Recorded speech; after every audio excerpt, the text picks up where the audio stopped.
નમસ્કાર ગુજરાત। આજે 2 ઓગસ્ટ અને ગુજરાત રાજ્યનું વાતાવરણ જોઈએ તો ઓગસ્ટ મહિનામાં ગુજરાત રાજ્યમાં માવઠાની આગાહી છે કરવામાં આવી રહી છે। અત્યારે જે વરસાદી સિસ્ટમ છે એનો ઘેરાવો તો મજબૂત બન્યો, પરંતુ એ સિસ્ટમ યુટર્નના કારણે ઉત્તર ભારત તરફ આગળ વધી ગઈ છે, જેના ભાગરૂપે ગુજરાત રાજ્યમાં હવે માવઠા જેવી અસર થતી જોવા મળશે, જેમાં અમુક સ્થળો ઉપર છે ઝાપટા સ્વરૂપે વરસાદ પડશે, તો અમુક જિલ્લાઓની અંદર નહીવત વરસાદ પડશે અને અમુક જિલ્લાઓની અંદર જે વરસાદ પડશે એ મિત્રો અતિ ભારે ભયંકર વરસાદની જે આગાહી છે એ પ્રમાણેનો વરસાદ પડશે। તો અત્યારે જે ગુજરાત રાજ્યમાં વાતાવરણની સિસ્ટમ જોવા મળી રહી છે એ સિસ્ટમ બે તરફ અસર કરી શકે છે, એક તો ઉત્તર ભારત અને એક દક્ષિણ ભારત। તો આ પ્રમાણે ગુજરાત રાજ્યમાં પણ વાદળછાયું વાતાવરણ છે એ પ્રકારનું બનતું હોય છે। એ તમારા સ્ક્રીન ઉપર તમે જોઈ શકો છો એ પ્રમાણે વરસાદની જે સિસ્ટમો છે અત્યારે ઉત્તર ભારતના દરિયાકાંઠાના વિસ્તારો સાથે દક્ષિણ ગુજરાતના જે જિલ્લાઓ છે એ જિલ્લાઓથી લઈ અને આગળ પહાડી વિસ્તારો સુધી છે જોવા મળતી સિસ્ટમો જોવા મળી રહી છે। દક્ષિણ ભારતમાં મિત્રો દરિયાકાંઠાના વિસ્તારો અને ઉત્તર ભારતમાં પહાડી વિસ્તારોની અંદર જે લો પ્રેશર સિસ્ટમો બની છે એ આ લો પ્રેશર સિસ્ટમ હવે પછી 2, 3, 4 અને 5 આમ 4 તારીખ સુધી છે 5 થી 6 દિવસની જે ગેપ આપવામાં આવ્યો છે હવામાન વિભાગે જે માહિતી આપવામાં આવી રહી છે પ્રમાણેનો વરસાદ પડે છે। ઓગસ્ટ મહિનો એટલે કે મિત્રો વાયરાનો અનુભવ અને વરસાદનો છે વિલંબ, એટલે કે વરસાદ છે મોડો પડે છે અને વાયરા વધતી જાય છે, જેને કારણે આ ઓગસ્ટ મહિના માટે કહેવામાં આવી રહ્યું છે કે વાયરાનો મહિનો અને વાયરાનો અનુભવ અને વરસાદના કારણે છે એ મોડું થતી સિસ્ટમો છે એ અસર પહોંચાડી શકે। તો આમ ગુજરાત રાજ્ય ઉપર અત્યારે વરસાદનું જોર છે અતિ ભારે જોવા મળી રહ્યું છે। ખાસ કરીને સંયુક્ત ગુજરાત રાજ્યના જે પણ જિલ્લાઓ છે તેની અંદર અત્યારે વરસાદી સિસ્ટમનો ઘેરાવો જોવા મળી રહ્યો છે અને આ સાથે મિત્રો ભેજનું પ્રમાણ પણ અતિ ભારે જોવા મળી રહ્યું છે। અહીંયા તમારા સ્ક્રીન ઉપર તમે જોઈ શકો છો જે ભેજનું પ્રમાણ છે અત્યારે ગુજરાતના ઉત્તર ભાગથી ઉપર અને ઉત્તર ભારતના નીચેના જે વિસ્તારો છે જે રાજ્યો છે ત્યાં જોવા મળી રહ્યું છે। ખાસ કરીને પંજાબ, હરિયાણા, રાજસ્થાન, ઉત્તર પ્રદેશ અને ઉત્તરાખંડના જે જિલ્લાઓ છે ત્યાં અત્યારે વરસાદી સિસ્ટમનો ઘેરાવો છે મજબૂત બનતો જોવા મળી રહ્યો છે। આ સાથે પૂર્વ ભારતના જે ભાગ છે કે ત્યાં વિશાખાપટ્ટનમ છે, તેમજ અત્યારે વિશાખાપટ્ટનમ છે, પોંડુચેરી છે, અરવલ્લી છે, ખાસ કરીને અત્યારે ઓડિશા છે, પૂર્વ ગુજરાત સાથે પૂર્વ ભારતના ભાગો જેમાં બંગાળની ખાડી છે, લો પ્રેશર સિસ્ટમવાળો ઇલાકો છે, એ લો પ્રેશર સિસ્ટમ અને આ ઇલાકાની અંદર વરસાદી સિસ્ટમનો ઘેરાવો મજબૂત બનતાની સાથે વરસાદનું જોર અતિ ભારે જોવા મળી રહ્યું છે। ગુજરાત રાજ્ય ઉપર 2 દિવસની સંક્રમિત થતી આગાહી દર્શાવવામાં આવી રહી છે। અત્યારે વરસાદની અસર છે એ જોવા મળતી નથી ગુજરાત રાજ્ય ઉપર, કારણ કે 2 દિવસ વાતાવરણ સૂકું રહેવાની આગાહી કરવામાં આવી રહી છે। તેમાં 3 અને 4 ઓગસ્ટ દરમિયાન ગુજરાત રાજ્યનું વાતાવરણ છે અતિ સૂકું રહેશે, જેમાં પવનની ગતિ છે એમાં વધારો થશે, એટલે કે વાયરાનો અનુભવ વધશે અને વરસાદની સ્થિતિ ઓછી હોવાના કારણે સિસ્ટમનો ઘેરાવો મજબૂત બનશે અને ગુજરાત રાજ્યમાં દરેક જિલ્લાઓ પર વરસાદી જે સિસ્ટમ છે એનો ઘેરાવો છે એ મજબૂત નથી બન્યો। નબળી સિસ્ટમના કારણે વરસાદ પણ પડતો નથી। ઘણા બધા ખેડૂત મિત્રો કમેન્ટ કરીને જણાવી રહ્યા છે કે વરસાદ આખલે ક્યારે પડશે, તો આજના વિડીયોમાં તમને જણાવી દઈશું ગુજરાત રાજ્યમાં ફરી વખત વરસાદનો 3જો રાઉન્ડ અને આમ જોવા જઈએ તો ચોમાસાનો 2જો રાઉન્ડ એટલે કે બીજો ભાગ છે શરૂ ક્યારે થશે। તો ગુજરાત રાજ્યમાં અત્યારે વરસાદી સિસ્ટમનો ઘેરાવો મજબૂત બન્યો, સાથે વાતાવરણની અંદર ક્લાઇમેટ ચેન્જની અસર પણ થતી જોવા મળી।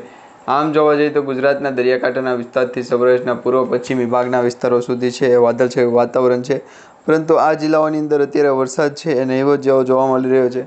અમુક જિલ્લાઓની અંદર મોટા ભાગે વરસાદ છે પડી રહ્યો છે। દક્ષિણ ગુજરાત છે જેમાં વલસાડ છે, વાપી, સેલવાસ, ડાંગ તેમજ તાપી, ધાનેરા આ તમામ જિલ્લાઓની અંદર વરસાદનું જે સંક્રમણ છે એ જોવા મળી રહ્યું છે। ગુજરાત રાજ્ય ઉપર અત્યારે વરસાદની સિસ્ટમ છે શા માટે જોવા નથી મળતી એ પણ તમને નીચે કમેન્ટ બોક્સમાં જવાબ જડી જાય, અથવા તો આજનો વિડીયો છેલ્લે સુધી જોતા રહેજો જેથી કરી તમને માહિતી મળી જાય। તો ગુજરાત રાજ્ય ઉપર અત્યારે વરસાદની ઓલરેડી 2 સિસ્ટમ સક્રિય થઈ છે, એક ઉત્તર ભારત અને એક છે મિત્રો દક્ષિણ ભારત તરફથી। આ બંને લો પ્રેશર સિસ્ટમ જો ગુજરાત રાજ્ય તરફ વહે અને ગુજરાત રાજ્યના જે પણ ખેડૂતો છે એમને જે આતુરતા થઈ રહ્યા હતી કે લાંબા વિરામ બાદ ફરી વખત વરાપ નીકળી ગઈ છે, તો આ વરાપનો સમય ક્યારે પૂર્ણ થશે તો એ પ્રકારની જે આગાહી હતી એ આગાહી હવે સાચી પડતી જોવા મળી રહી છે।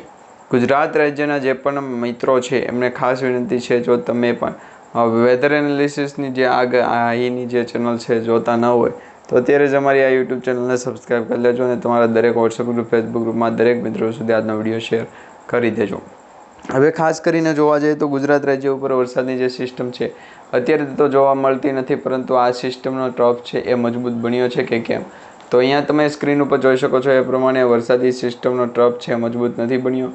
ખાસ દક્ષિણ ગુજરાતના 2 થી 3 જિલ્લાઓની અંદર વરસાદ સારો પડ્યો છે. સાથે મધ્ય ગુજરાતના જે અમદાવાદ, સુરેન્દ્રનગર છે તેમજ મિત્રો બોટાદ છે તેમજ ધોળકા છે, આ તમામ જિલ્લાઓની અંદર વરસાદી સિસ્ટમનો ઝાપટો પણ જોવા મળ્યો નથી. તો ગુજરાત રાજ્ય ઉપર અત્યારે વરસાદની સિસ્ટમ સક્રિય ન હોય એવું માની શકાય, પરંતુ વાતાવરણની અંદર ક્લાઇમેટ ચેન્જની અસર છે જોવા મળી રહી છે. પવનની ગતિ સતત વધતી જોવા મળી રહી છે. ગઈ રાત્રે તો વરસાદ પણ ભૂકા બોલાવ્યા હતા, સારો વરસાદ પડ્યો હતો. એવી જ પ્રકારે નવી આગાહી જે કરવામાં આવી રહી છે એમાં ગુજરાત રાજ્ય ઉપર વરસાદનું જોર છે અતિભારે જોવાના કારણે વાતાવરણની અંદર ક્લાઇમેટ ચેન્જની અસર આવે છે અને ક્લાઇમેટ ચેન્જની અસરના કારણે ઘણા બધા જે કસ્ટમર છે એને વેધર એનાલિસિસની આગાહી હોય અથવા તો જે સબસ્ક્રાઈબર છે એમને વેધર એનાલિસિસની આગાહી હોય તો આગાહી પૂરી મળતી નથી. દેશના મોટાભાગના ભાગોમાં ઓગસ્ટ અને સામાન્ય વરસાદ પડતો હોય તેવી શક્યતાઓ દર્શાવવામાં આવી છે. આ વર્ષે ચોમાસાએ સમય પહેલાં દસ્તક આપી અને પછી ઘણી જગ્યાએ ભારે વરસાદ પડ્યો. હવે હવામાન વિભાગે કહ્યું છે કે ભારતમાં ચોમાસાની ઋતુના બીજા ભાગ એટલે કે ઓગસ્ટ અને સપ્ટેમ્બર મહિનામાં સામાન્ય કરતાં વધુ વરસાદ પડશે. આ સાથે મિત્રો IMDના ડિરેક્ટર જનરલ મૃત્યુંજય મહાપાત્રાએ જણાવ્યું હતું કે ઉત્તર પૂર્વ અને પૂર્વ ભારતની આસપાસના વિસ્તારો સિવાય દેશના મોટાભાગના ભાગોમાં ઓગસ્ટ મહિનામાં સામાન્ય વરસાદ નોંધાય તેવી શક્યતાઓ રહેલી છે. તે જ સમયે સપ્ટેમ્બર મહિનામાં સામાન્ય કરતાં વધુ વરસાદ પડવાની શક્યતા રહેલી છે. એમણે પણ કહ્યું છે કે એકંદરે દક્ષિણ પશ્ચિમી ચોમાસાની ઋતુના બીજા ભાગમાં દેશભરમાં સામાન્ય કરતાં વધુ વરસાદ નોંધાશે, જેમાં લાંબા ગાળાને સરેરાશ 106% થવાની શક્યતા છે. આ વિસ્તારોમાં સામાન્ય કરતાં ઓછો વરસાદ પડશે. ભૌગોલિક રીતે દેશના મોટાભાગના ભાગોમાં સામાન્ય કરતાં વધુ વરસાદ પડવાની શક્યતાઓ રહેલી છે. આ સિવાય કે પૂર્વોત્તરના ઘણા ભાગો અને પૂર્વ ભારતના નજીકના વિસ્તારો, મધ્ય ભારતના કેટલાય ભાગોમાં વિસ્તારો છે કે અને દ્વીપકલ્પના ભારતના દક્ષિણી પશ્ચિમી ભાગોમાં સામાન્ય કરતાં ઓછો વરસાદ પડવાની શક્યતાઓ રહેલી છે. એટલે કે અરુણાચલ પ્રદેશ, આસામ, મણિપુર, મેઘાલય, મિઝોરમ, નાગાલેન્ડ, ત્રિપુરા, સિક્કિમના ઘણા ભાગો છે. ઉત્તર પ્રદેશ, છત્તીસગઢ, આંધ્રપ્રદેશ, તેલંગાણા નજીકના વિસ્તારો છે. મહારાષ્ટ્રના દક્ષિણ પશ્ચિમી ભાગો, ગોવા, કર્ણાટક, કેરળમાં સામાન્ય કરતાં ઓછો વરસાદ પડી શકે તે પ્રકારના અત્યારે આગાહી દર્શાવવામાં આવી રહી છે. આ ઉપરાંત સપ્ટેમ્બર મહિનામાં દેશના અન્ય વિસ્તારોમાં ભારે વરસાદ પડવાની શક્યતાઓ રહેલી છે. જૂન અને સપ્ટેમ્બર મહિનામાં વરસાદ પર આધારિત કૃષિ થશે. એ પણ જણાવી દઈએ કે ચોમાસાની ઋતુના પહેલા ભાગમાં એટલે કે જૂન અને જુલાઈ મહિનામાં દેશમાં સામાન્ય કરતાં વધુ વરસાદ પડ્યો હતો અને કેટલાય રાજ્યો કે જ્યાં ખાસ કરીને હિમાચલ પ્રદેશમાં અચાનક પૂર આવ્યું હતું. ચોમાસું ભારતની લગભગ $4 ટ્રિલિયન અર્થવ્યવસ્થાની જીવનખોર રેખા છે, જે ખેતરોને પાણી પૂરું પાડવામાં અને જલાશયો ભરવામાં 70% ભૂમિકા ભજવે છે. ભારતની અલગ અલગ લગભગ અડધી ખેતીલાયક જમીન પાકના વિકાસ માટે જૂન અને સપ્ટેમ્બર મહિનાના ચોમાસાના વરસાદ ઉપર આધારિત હોય છે. ખેડૂતો પણ સામાન્ય રીતે ચોમાસાના વરસાદ પછી જ ચોખા, મકાઈ, કપાસ, સોયાબીન અને શેરડી જેવા ઉનાળુ પાકોની વાવણી શરૂ કરે છે. તો આ પ્રકારે વરસાદની જે સિસ્ટમ છે જોવા મળી રહી છે. ચોમાસું છે એ ઓગસ્ટ અને સપ્ટેમ્બર મહિનામાં ફરી વખત જામશે અને અત્યારે ચોમાસાનો બીજો ભાગ છે 1 ઓગસ્ટથી શરૂ થઈ ગયો છે. હવે 3 ઓગસ્ટ સુધી વરસાદ છે એ લગભગ ઓછો જોવા મળશે, પરંતુ 3 તારીખ પછી વરસાદનું જોર છે અતિભારે થશે અને વરસાદી સિસ્ટમનો ઘેરાવાના કારણે ગુજરાતના દરિયાકાંઠાના વિસ્તારોથી આગળ વધી ચોમાસાના ભાગરૂપે છે એ વરસાદની જે સિસ્ટમ અત્યારે જોવા મળી રહી છે એ ફરી વખત સક્રિય થઈ અને ગતિ કરશે. ગુજરાત રાજ્ય ઉપર લગભગ 2 થી 3 દિવસ માટે ચોમાસાના વરસાદની જે આગાહી છે એ નહીવત જેવી છે, પરંતુ 3 ઓગસ્ટથી ફરી વખત ચોમાસું છે એ શરૂ થશે. વરસાદનો ઘેરાવો છે મજબૂત થશે અને આ જ પ્રકારે 2 થી 3 દિવસ પછી ફરી વખત ધોધમાર વરસાદ પડશે. જેમાં અત્યારે વરસાદની જે સક્રિય સિસ્ટમ થઈ છે એના ભાગરૂપે ગુજરાતના દરિયાકાંઠાના વિસ્તારોથી લઈ સૌરાષ્ટ્રના પૂર્વ પશ્ચિમી ભાગના વિસ્તારો સુધી છે એ વાતાવરણની અંદર ક્લાઇમેટ ચેન્જની અસર થશે અને વાતાવરણ છે એ ખૂબ જ જે છે એ ભયંકર બનશે. વાદળછાયું વાતાવરણ હોવાના કારણે ગુજરાતના દરિયાકાંઠાના વિસ્તારો અહીંયા તમે સ્ક્રીન ઉપર જોઈ શકો છો એ પ્રમાણે ભરૂચ છે, વડોદરા છે, ભાવનગર, મહુવા, દીવ, ઉના, ગીર સોમનાથ, જૂનાગઢ, જામનગર, વેરાવળ, પોરબંદર સાથે ગાંધીધામ, માંડવી, કચ્છ લાગુના વિસ્તારોમાં વરસાદ છે જોવા મળી રહ્યો છે. આ સાથે હિંમતનગર, અમદાવાદ, આણંદ, વડોદરા, દાહોદ, ભરૂચ તેમજ સુરત, વલસાડ, ડાંગ અને તાપી આ જિલ્લાઓની અંદર વરસાદ છે ઓછો જોવા મળી રહ્યો છે. હવે ભેજવાળું પ્રમાણ પણ રહેલું છે.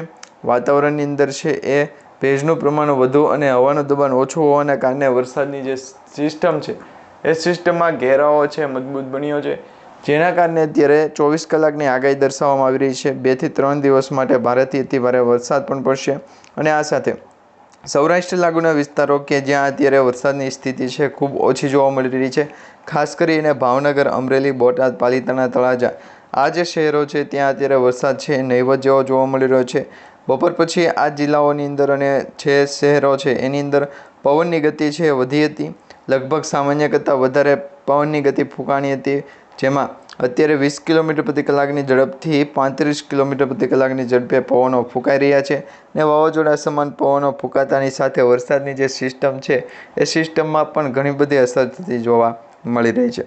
તો આ પ્રકારે ચોમાસાનો ભાગ છે એ વરસાદી સિસ્ટમના ઘેરાવાના કારણે ગુજરાતના ઘણા બધા જિલ્લાઓની અંદર અસર પહોંચાડી રહ્યો છે. વાતાવરણની અંદર અત્યારે ક્લાઇમેટ ચેન્જની અસર છે જોવા મળી રહી છે.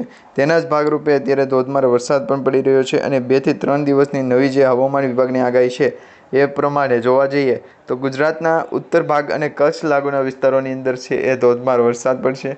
ત્યાંથી ફરી વખત વરસાદની જે સિસ્ટમ છે એક્ટિવ થશે.